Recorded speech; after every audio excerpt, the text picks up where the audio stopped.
ನೇರವಾಗಿ ಆಕೆಯನ್ನು ಇಲ್ಲಿಗೆ ಕರೆತನ್ನಿ. ಆಗಲಿ ಪ್ರಭು.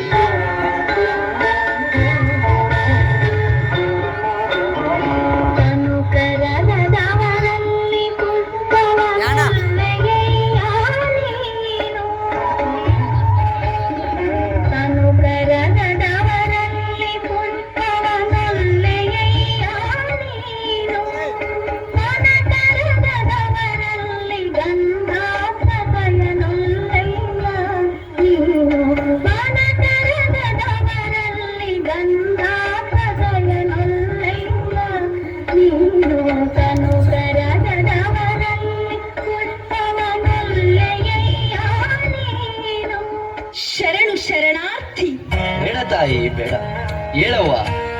ಚನ್ನ ಮಲ್ಲಿಕಾರ್ಜುನ ಒಲುಮೆಯ ನನಗಿಂದು ಸಂಗನ ಬಸವಣ್ಣ ನಿಮ್ಮ ಶ್ರೀಪಾದದ ದರ್ಶನವಾಯಿತು. ಇಲ್ಲ ತಾಯಿ, ನಿಮ್ಮ ಆಗಮನದಿಂದ ನಮ್ಮ ಈ ಶಿವಾನುಭವ ಮಂಟಪಕ್ಕೊಂದು ಅಪೂರ್ವವಾದ ಕಳೆ ಬಂದಿದೆ. ನೋಡು, ಇವರೇ ನಮ್ಮ ಗುಹೇಶ್ವರ ಲಿಂಗದ ಅಲ್ಲಮ ಪ್ರಭುದೇವರು. ಶರಣು ಶರಣಾರ್ಥಿ. ಹೀಗೆ ಬಾ ತಾಯಿ. ಎಲ್ಲಿ ಬಸವಣ್ಣನವರೇ? ಅನುಭಾವಿಗಳಿಗೆ, ಜ್ಞಾನಿಗಳಿಗೆ ಮಾತ್ರ ನಮ್ಮ ಅನುಭವ ಮಂಟಪದಲ್ಲಿ ಸ್ಥಾನ. ಮಹಾದೇವಿಯ ನಿಲುವು ನಮಗಿನ್ನು ಸ್ಪಷ್ಟವಾಗಿಲ್ಲ. ಹೇಳು, ಉಕ್ಕುತ್ತಿರುವ ಯೌವನವನ್ನು ತೊರೆದು ಇತ್ತ ಕಡೆ ಬಂದಿದ್ದಾದರೂ ಏಕೆ? ಇದು ಶರಣರ ಆಧ್ಯಾತ್ಮಿಕ ನೆಲೆ. ಇಲ್ಲಿ ನಿನ್ನಂತಹ ಹೆಣ್ಣುಗಳಿಗೆ ಸ್ಥಾನವಿಲ್ಲ. ಗಂಡನನ್ನು ಬಿಟ್ಟು ಬಂದವಳಿಗೆ ನಾನು ಆಶ್ರಯವನ್ನು ನೀಡಿದರೆ ನಮ್ಮ ಶರಣರು ಮುನಿಯುವರು. ನಾನು ದಾರಿ ತಪ್ಪಿ ಬಂದವಳಲ್ಲ ಪ್ರಭು. ನಿಮ್ಮಂತಹ ಶರಣರ ಸಂಘದಲ್ಲಿ ನನ್ನ ಗಂಡನನ್ನು ಅರೆಸುತ್ತಾ ಬಂದವಳು. ಏನು, ನಿನ್ನ ಗಂಡನನ್ನು ಅರೆಸುತ್ತಾ ಇಲ್ಲಿಗೆ ಬಂದೆಯೋ? ಹಾಗಿದ್ದರೆ ಹೇಳು, ನಿನ್ನ ಗಂಡನಾರು?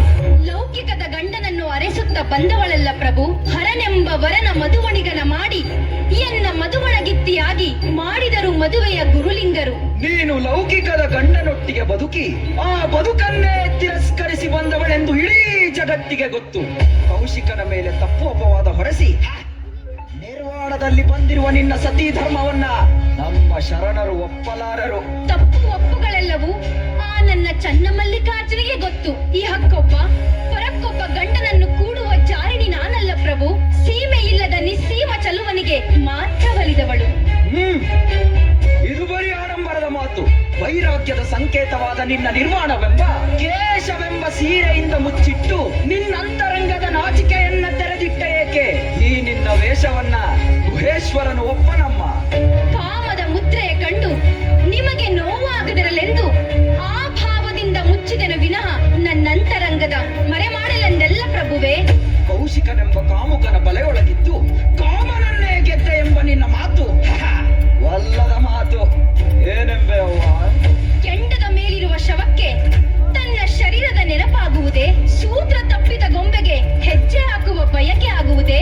ಬೆಂದು ಹೋದ ದಾರ ಮತ್ತೊಮ್ಮೆ ಹಗ್ಗವಾಗಬಲ್ಲದೆ? ಚನ್ನ ಮಲ್ಲಿಕಾರ್ಜುನನಿಗೆ ಅರ್ಪಿಸಿಕೊಂಡ ಈ ಶರೀರಕ್ಕೆ ಕಾಮದ ನೆರಳು ಬೀಳಲು ಸಾಧ್ಯವೇ? ದೇಹ ಇಂದ್ರಿಯವೆಂಬ ಜಾತಿ ಸೂತಕವಿರಲು ಆ ಚನ್ನ ಮಲ್ಲಿಕಾರ್ಜುನನಿಗೆ ಒಲಿದ ಎಂಬ ಮಾತು ಗುಹೇಶ್ವರನು ಒಪ್ಪನಮ್ಮ. ಹಾವಿನ ಹಲ್ಲ ಕಳೆದು ಹಾವನಾಡಿಸಬಲ್ಲರು. ಹಾವಿನ ಸಂಘವೇ ಲೇಸು ಕಂಡಯ್ಯ. ಕಾಮದ ಕಳೆಯ ಬಲ್ಲಡೆ ಕಾಯದ ಸಂಘವೇ ಲೇಸು ಕಂಡಯ್ಯ. ಇದು ಚನ್ನ ಮಲ್ಲಿಕಾರ್ಜುನನಿಗೆ ಒಪ್ಪುವ ಮಾತು ಕಾಣಿರಯ್ಯ. ಓ, ನಾ ಸತ್ತೆನೆಂದು ಹೆಣ ಕೂಗಿದುದುಂಟೆ, ಬಯಸಿಟ್ಟ ಬಯಕೆ ಕರೆದುದುಂಟೆ, ಹೆಪ್ಪಿಟ್ಟ ಹಾಲು ಸಿಹಿಯಪ್ಪುವುದುಂಟೆ. ಈ ನಿನ್ನ ಮಾತು ಒಪ್ಪುವುದೇ ಗುಹೇಶ್ವರ ಲಿಂಗಕ್ಕೆ. ಪ್ರಭು, ಈ ಚಿನ್ನವನ್ನು ಇನ್ನೆಷ್ಟು ಪರೀಕ್ಷಿಸುವಿರಿ? ಈಕೆಯ ಮಹಾ ವ್ಯಕ್ತಿತ್ವವನ್ನು ಪರಿಚಯ ಮಾಡಿಕೊಳ್ಳಲು ಇಷ್ಟು ಸಾಕಲ್ಲವೇ? ಅಣ್ಣ ಬಸವಣ್ಣ, ಪ್ರಭುದೇವರ ಚಿತ್ತಕ್ಕೆ ಅಡ್ಡಿ ಮಾಡಿದಿರೇಕೆ? ಚಂದನವ ಕಡೆದು ಕೊರೆದು ತೈದಡೆ ನೊಂದೆನೆಂದು ಕಂಪ ಬಿಟ್ಟಿತ್ತೆ. ಕಡಿದ ಕಬ್ಬನ್ನು ತಂದು ಕಾಣದಲಿಕ್ಕಿ ಬೆಂದ ಪಾಕ ಸಕ್ಕರೆಯಾಗಿ ನೊಂದೆನೆಂದು ಸವಿಯ ಬಿಟ್ಟಿತ್ತೆ.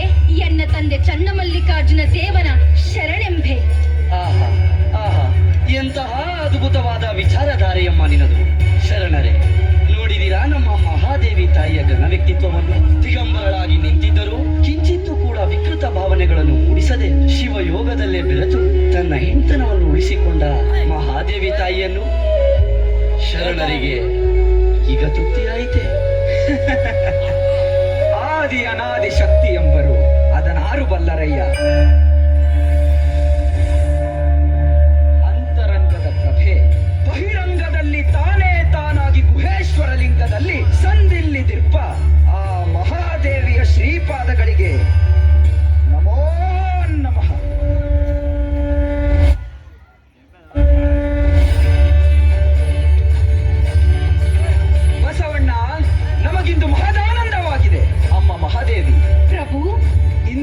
ನೀನು ನಮಗೆ ಮಾತ್ರವಲ್ಲ, ಇಲ್ಲಿ ನೆರೆದಿರುವಂತಹ ಎಲ್ಲ ಶರಣೆಯರಿಗೂ ಅಕ್ಕ. ಧನ್ಯಳಾದೆ ಪ್ರಭು, ಧನ್ಯಳಾದೆ.